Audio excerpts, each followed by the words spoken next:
คือน้องว่าอายุบ่เกี่ยวได้เบิดแบบลักษณะพ่อห่างพ่อหมายนี่ได้บ่ ห่างก็ได้ประมาณก็ได้ ลูกติดได้ซะ ลูกติดเลยฮะ ลูกติดกับปตินะลูกติดผู้เฒ่าแห้งมาก อย่าเป็นยังจังหมักเป็นยัง มาก ผู้เฒ่ามีประสบการณ์หลายบ่เขาผ่านทุกข์ผ่านยากมา กับเขาหักไผหักแท้ได้เขาว่าได้ผู้เฒ่าได้ แม่นบ่น้อง แม่น น้องมาย่านบ่ เฒ่าแต่แขวยังดี บ่ เฒ่าแต่แขวแอวยังดี ยังดีอยู่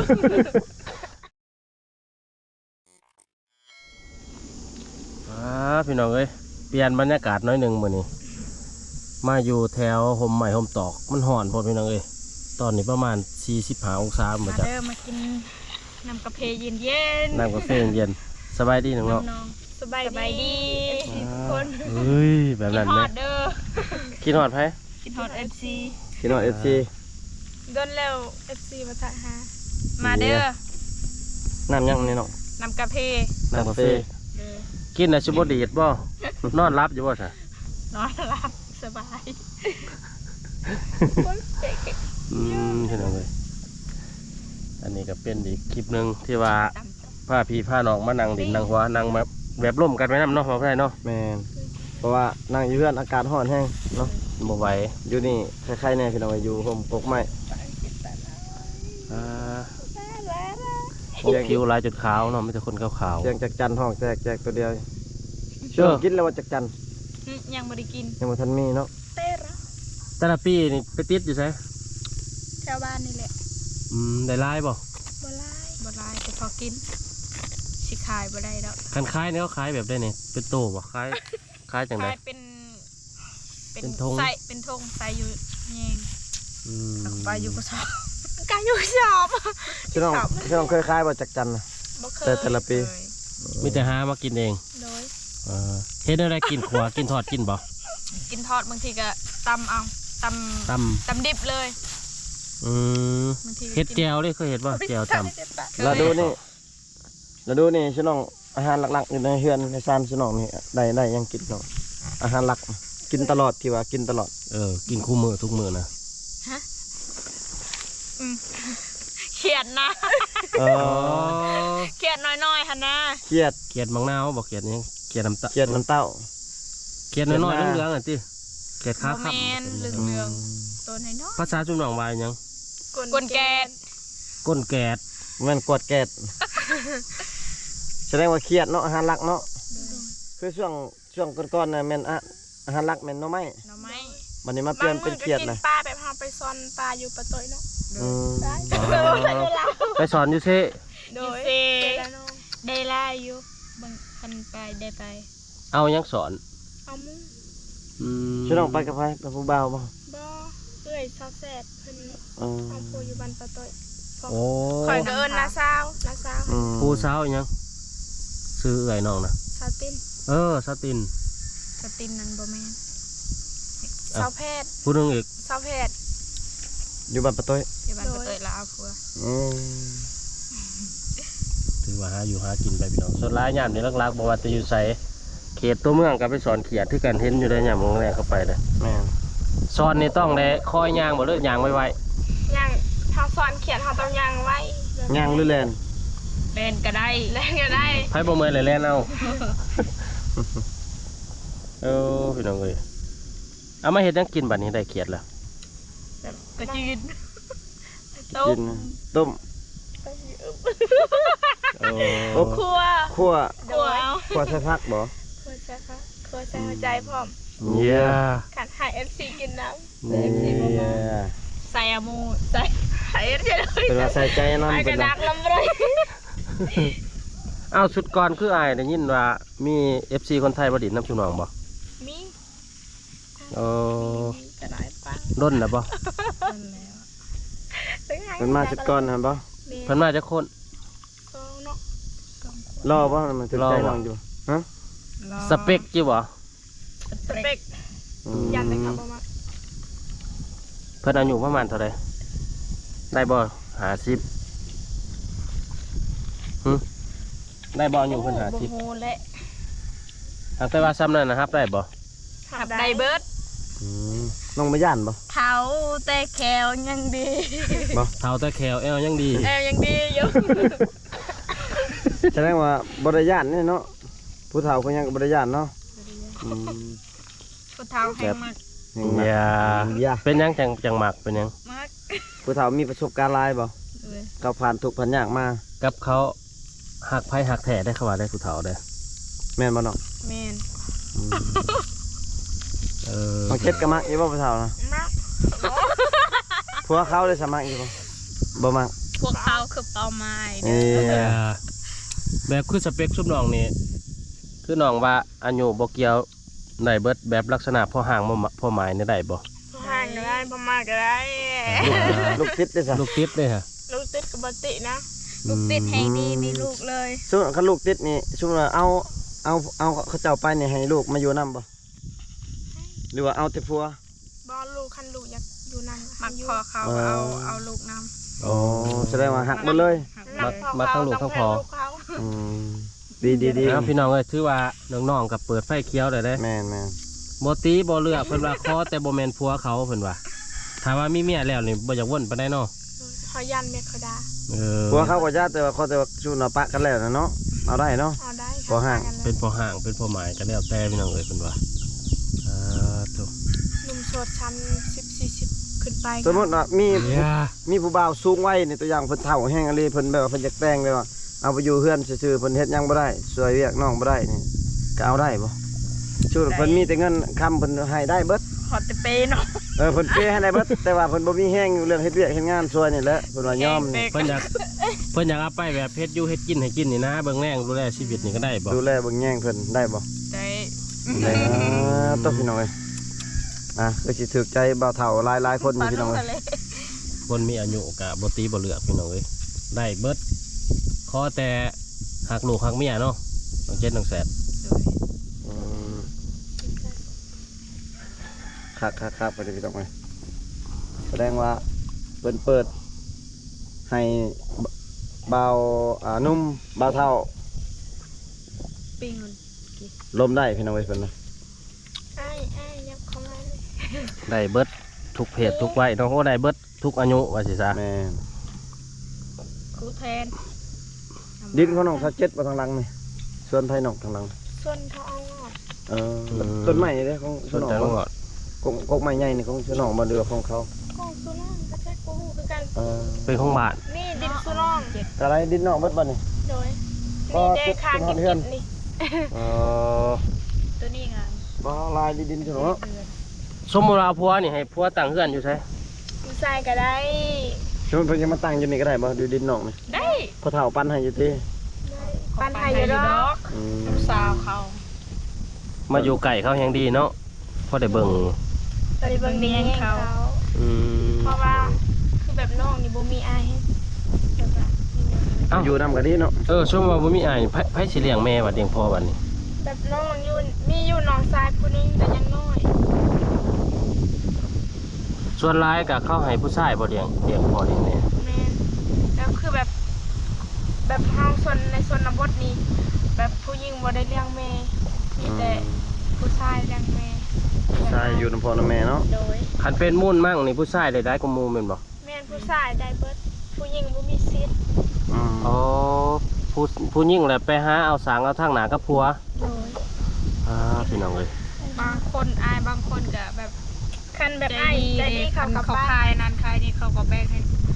ไอ้น้อง เอ้าแสดงว่ามุ่นมั่งนี่เป็นของผู้ชายเบิดแม่นบ่ ชายเบิร์ด โอ้คิดว่าแบบมีลูกจักคนในคนพ่อแม่กับปั้นในเบิดทุกอย่างทำกัน มีแต่ผู้ชายคือว่าแบบเขาได้แบบสัตว์เลี้ยงหลายก็มีแต่ผู้ชายหั่นแหละส่วนหลาย โอ้ถ้าอ้ายอยากให้หรือว่าน้องอยากให้นี่จังได้ โดยคันเขาให้แล้วอ้าวคันเขาบ่ให้แล้วก็แล้วเลย อ้าวถ้าสมมติว่าคือสมมติว่าในเฮือนน่ะมีแต่ผู้หญิงเด้ซั่นผู้สุดท้ายคือน้องเจ็ดนี่ก็แต่งงานไปอยู่น้ำผัววัดอยู่แต่สองคนน่ะไผได้มุ่นบัดนี้ ปั้นกันคันมีผู้ชาย แบ่งกัน โดย พี่น้องเอ้ย ผู้ชายแล้ว เห็นหมอในเขตชนบทเขาสิถือเป็นผู้ชายเป็นส่วนใหญ่เนาะ แม่น เป็นแบบรักๆหรือว่าหัวหน้าครอบครัวพี่น้องเอ้ย ปิ้งเราอะไรอย่างนั้นเดียวให้มันกิน แต่ไม่ คือน้องๆเพิ่นว่าถ้าว่าผู้หญิง ต้องได้ไปหามูลทางหนาเพิ่นว่า สมมุติว่าสิน้องได้ผัวไปนี่เนาะตัวอย่างว่าผัวเพิ่นมีเงินนี่เพิ่นอยากให้สิน้องแบบค้าขายน้องหาเงินนี่สิน้องแบบอยากขายแบบใดน้องตัวอย่างว่าเพิ่นมีเงินเพิ่นอยากเปิดห้านให้สิน้องขายนี่ตัวอย่างเพิ่นน้องอยากขายหยังน้อง อยากขายเครื่อง ขายเครื่องขายเบียร์บ่หรือว่าขายขนมหรือว่าขายเสื้อผ้า ขายเสื้อผ้าก็ได้ใส่ขายทุกอย่างเลยนะ อืม แสดงว่า คือน้องนี่มักขายออนไลน์ มาขายออนไลน์ แสดงว่าค้าขายนี่แห้งมักได้เนาะซุ่มน้องเนาะโอ้พี่น้อง โอ้พี่น้องกินน้ำมึง น้องเจ็ดนิ่มเมื่อคือว่างาม งามโอ้ยแต่งาม สิน้องสองคนนี่บ่ได้งามกว่ากัน ขี้ไล่น้องชาวเสร็จทันนี้ 37ทันแหละงาม งามเบิดซองเนาะสรุปแล้วเนาะ ๆบ่มีไผงามซุ่มใหม่นี่งามอืมแต่งกับบางเทื่อก็คารองคนบ่มีคารองก็มีบ่เอาผัวไปบ่ได้คารองนะ มีบางคน2 ล้านก็มี3 ล้านก็มี4ก็มี อืม แต่เหตุข้องนั่นไผสมมติว่าเขามีเงิน5 ล้านนี่เขามามอบให้เบิดเลยนี่ได้บ่แบบนั้นกันแบบมาคักกันนี่ เขามาทอกให้เท่านั้นเท่านี้เอาเงินให้แล้วได้บ่ ได้เพราะว่าเฮามักลูกเขาได้ เออ แสดงว่าสำคัญนี่ต้องเฮ็ดให้ผู้หญิงมักเนาะบ่ใช่เนาะ แม่ จะสบายทุกอย่าง ไอ้มีอยู่200,000เนี่ยปงเลยได้บ่ ได้ จับมือ4แสนจับแขน4ล้าน ไอ้เหี้ย คันบ่จับก็บ่ได้เสียว่ะ เออ ยิ้มใส่ก็เสียได้ เหี้ยอันมีแต่200,000เดี๋ยวนี้สิปงให้ คือได้ยินว่าชุมน้องบ่ได้นอนนำกันน่ะบ่ได้นี่ เพราะว่าปลาแควนเอาทวนเลยเด็ก อืม ดาวผัวปานได้ บ้านเดียวกันนี่แห อยู่ ละ บ้านนี่ โอ้แล้วเขาไปอยู่น้ำเรา พูด เอ้า แบบ ผู้ อยู่ เพื่อนหลังนั้นเด้ซะ บ่มี เขาปะเลย บ่มีใครอ เอ้า ยู่ อ้าว คือแนวนั้นเลย คือปะเฮือนคือบ่เอาผัวมันอยู่เฮือนนี่ซะ บ่ เขา ได้ ว่าบ่ได้เด็ก คาร่ำนะแบบ เอาพ่อแม่เราบ่ได้อยู่บ่จำปะ มีแต่เราผู้เดียวมาอยู่แห่งสบายแล้วว่ะ บุมี บ่มี ตายไปเลย มีแต่เราผู้เดียวน่ะ ลูกก็บ่มี มีอยู่ลูกเรา อยู่ ไปอยู่ น้ำ น้ นา อยู่น้ำอายกี่อายปะแสกกินเราด้านหน้าสาวตื่นเอากี่ปอดไงได้จีอายจะดังกระเงียนกี่มาเตือนกัน แสดงว่าเพื่อนนั่นกับป้าถิ่มซื่อๆบ่ เนี่ยทำได้อยู่ เออ มาเตือน เป็นอย่างนี้น้องเอ้ยคันเฮาอยู่เฮือนนั้นแหล้วเนาะบ่ใช่เนาะสบายเนาะ แต่เขาเจ้าว่าคลำเขาเจ้า อยู่บ่ได้อีกพี่น้องเลย เวลาแบบ มีอยู่ลูกเราแต่ลูกเราเอาพวกละกาเมื่อเป็นเมียห้าง แต่ว่าบ่ได้อยู่เฮือนนั้นเรายานได้อยู่ผู้เดียว อืม บาง เรา มื้ ไป อ อยู่เพื่อน บางมื้อ เพื่อ เขา น ก็ อา แบ ย บเขาได้ยินเสียงคนเนาะ ก็แน่นอนแล้วจักคนจักหยังได้อยู่อยู่ เสียง หั่น ผี ผู้เบา อ๋อ ว่าไปลิ้น เสียงคนนั่นแหละ ก็ขึ้นไปน พ่ อ อน นาพี่นะ พี่นะแบบสู้น้องไม่ได้นอนแล้วเขาได้ยินเสียงแซวๆ ผู้เบาผู้เบาไปลิ้น เขา นั่น ขึ้นไปเบิ่งแล้วบ่เห็นคน โอ้ เขาได้ยินนะเสียงคนแต่ว่าขึ้นบ่เห็นคน อืม บางมื้อเขาเห็นเกือบเปะเขาว่าอยู่ เกิดแปะบางทีกูคนบ่ตั้งเฮ็ด บ่ บางที นะ พี่มันสิเฮ็ดได้เอาเกิดไปปะ มันตั้งอยู่ เขาคนเพื่อนนี่กันถ้าบ่อยู่ล่ะมีแนวมาอยู่โลด อายคอยผู้เสียหัน ยัง เรายังอยู่เฮือนนั่นเราอะ ระบาดเรา คอยอยู่ผู้เดียว บ่มี บ่มีคนเลยมีแต่ผู้เดียว อืมตะกี้แหละมีทางมีหยังเกิดซุ่มน้องไปอยู่แล้วใครแน่แมันบ่ แสดง สู้ ยังบ่ไปไสเนาะ นอนเข้ากับ แสดงมีเจ้าถิ่นอยู่ เนี่ย ขนา เจ้า ด ถิ่นเจ้าทานอยู่เนาะ มันก็ เรา ย่าป้า ยัง ให้ อยู่ ป้าให้เล่าช้าเหือดหลังนั้นเพราะว่ามีไผกล้าอยู่ดิ บางมือก็ไปอาบน้ำเบิ่งอยู่หัน ยานเนี่ย ย่านอยู่เนาะ ยาน จักปีแล้วซุ่มน้องบ่ได้นอนอยู่ฮะจักเดือนน่ะ บ่ฮอดปี ได้บ่3 เดือน2-3 เดือน 2 เดือนที่บ่ตอนน้องอยู่เวียนหั่นน่ะ โอ้ ผัวเราน่ะเป็นอ้ายของน้องบ่ เขาเสร็จเอิญลุง ลุง ลูกอ้ายพ่อบ่น้องพ่อบ่ หลังจากที่ว่าเราเสียเราอยู่คนเดียวบัดเอาผัวแล้วก็ปะเฮือนเลย มีอยู่ลูกหลานแต่บ่แม่นลูกหลานแท้ๆเด้ อื อื ม มบ้านนี้อยู่ใช้สันเทือนชาวโสดซุ่มน้องบ่ได้นอนนำกันมันมีอยู่บ่ พุ่นเด้ ฝากทางผม นี่เด้เฮือนก่อนวิทย์เฮือนซาซิดาหั่นเด้ เ ไปทางนั้น มีทั้งแม่ห้าง2 คน นอนนำกันฮะอืม แต่น้องบ่ได้นอนผู้เดียว อืมย่างเมื่อคืนเขาก็สิอาบน้ำแล้วเข้ามาต่ำโอ้เขามานอนอยู่หันได้เนาะบ่นอนเป็นห้องนอนชาวโสดพี่น้องเลยลมไปน้ำแล้วก็กินไปน้ำพี่น้องอาการหอด ฮ้อนอยู่บ่น้องนะ แล้วว่าจะ ฮ้อนเนาะ พาไปใส่ กินน้ำเย็นๆนี่มีแห้งเพิ่นว่า มีให้จด โดนแล้วบ่ได้มาเยี่ยมมายามน้องทั้งสองคนพี่น้อง ได้3-4 เดือนเนาะ น้องบ่ได้กลับน้องบ่ตะเวียงนะน้องบ่ได้เมื่อน้องบ่เวียงนะ ยาเลยบ่ เบิ่งวิทย์ปีใหม่นี่บางทีก็กลับ อืม อีก คือบ่ เรียกใหม่อีก คือบ่ไปทำงานอยู่ไทยเอา บ่มีเงินเฮ็ดบัตรสปอร์ต อืม เห็นบ่โกยเพิ่นก็ประจำอยู่พุ่นเลย บ่โกย อืมเงินแพง คือในยิน FC เพิ่นไลฟ์ถามแล้วก็บ่มีคนยังมาเฮ็ดงานอยู่ไทยว่าหลายอยู่เลยงานวางในช่วงนี้เด้เพิ่นก็ถามอยู่บ่อยากไปบ่ สวยตัวไปพาเมียไปน้ำ ช่วยค่าเวียกวันนี้แหละหาถ่ายคลิปนี่แหละช่วย คันสุมายไปเฮ็ดเวียกก็บ่ได้หยอกผู้สาว อืมถ้าชุดน้องในสมมุติว่ามี FC มันอยากพาชุดน้องไปเพิ่นเฮ็ดพาสปอร์ตให้การเอกสารในการเดิน เพิ่น ทาง แล่นให้เบิดหันนะ ชุดน้องไปบ่ครับชุดน้องเพิ่นพา แบบมีเอ่ยมีน้องไปนำหั่นนะ ไปบ่น้อง บ่แม่นไปแต่ชุดน้องเลย ไป